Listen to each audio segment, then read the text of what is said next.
this without squealing. Oh my gosh.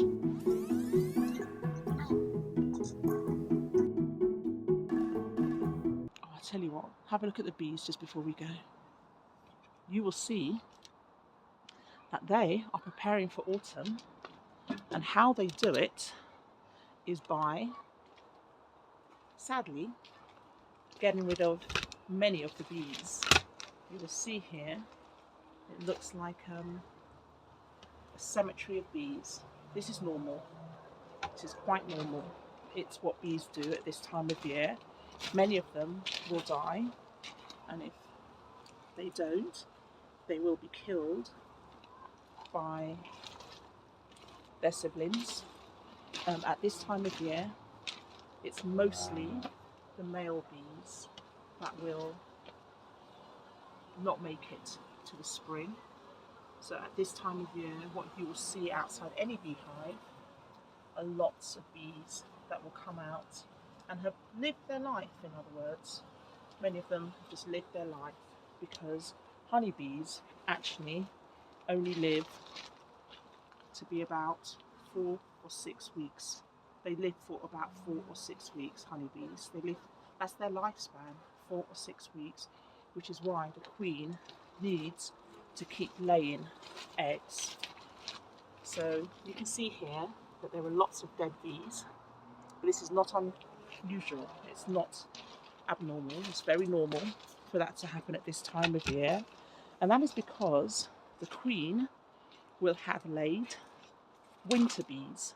So the queen bee actually at this time of year will have laid eggs that will become honeybees, and those particular bees will be able to sustain the winter. So in effect, really, the bees that you're going to be seeing in the next couple of weeks will be bees that the queen lays, and they are bees that have actually a slightly different anatomy. That's shape and purpose of their parts of their body, in order for them to be able to survive the winter. Typically, honeybees have a lifespan of only 4 or 6 weeks. And so what you'll see at this time of year are that many bees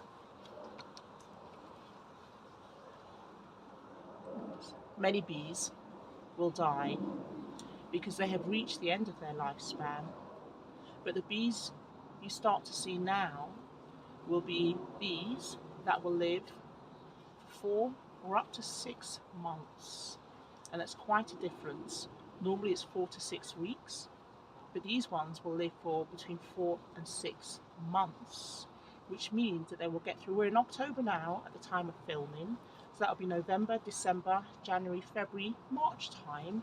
They will survive that winter. The one thing that really kills the bees off is damp, condensation. The cold, they can survive.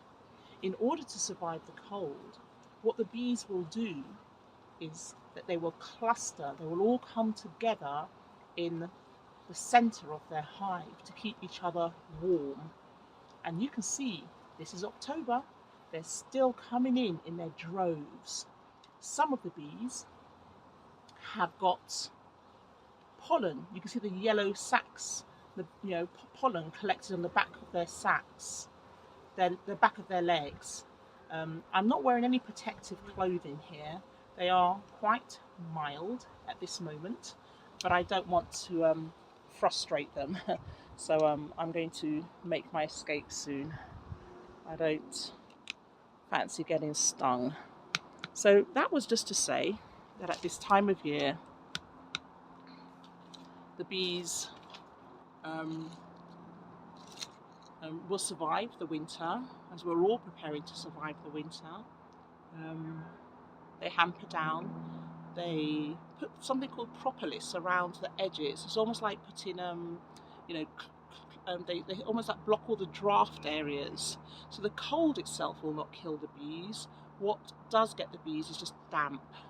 So it's very important for the hives not to suffer from the wet. That's what I find, even from my own experience in keeping bees.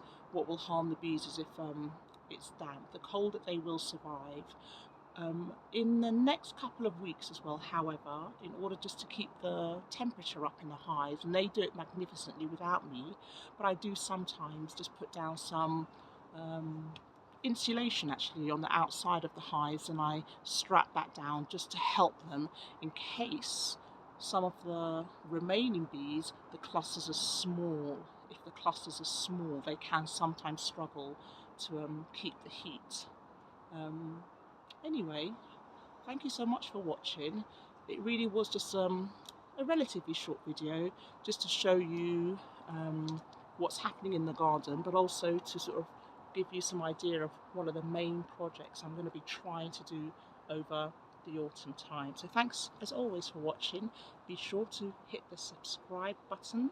Be sure to like, subscribe, and the thumbs up is so helpful because it does help to show that it's a video worth watching and can get people to start viewing. I really appreciate that.